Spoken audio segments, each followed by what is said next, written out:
वळूयात पुढच्या बातमीकडे। शिवसेनेची इतकी वाईट अवस्था झाली आहे की नरेंद्र मोदींच्या कार्यक्रमात उद्धव ठाकरेंना खुर्ची लावा अशी मागणी करण्याची वेळ आली, अशी टीका काँग्रेसचे प्रदेशाध्यक्ष अशोक चव्हाण यांनी केली आणि ते औरंगाबादमध्ये बोलत होते। तसंच अधिकारी ऐकत नाहीत मग मुख्यमंत्री राज्य चालवतात कशाला असा सवालही त्यांनी केला।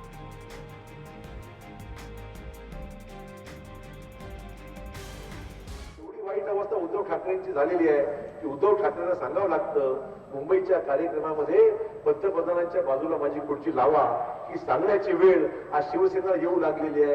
एवढी वाईट अवस्था शिवसेनेची आहे, तरी पण सुद्धा सरकारच्या बाहेर पडायची याची इच्छा होईल। फक्त राजीनामा खिशामध्ये आहे, काही करत नाही। सत्तेच्या बाहेर पडतील कसं? सत्ता प्रिय आहे, सत्तेच्या बाहेर पडायची यांची इच्छा नाही, मानसिकता नाही, फक्त सत्तेला चिकटलेली आहे। कुठे गेला मराठी स्वाभिमान, कुठे गेला मराठी बाणा?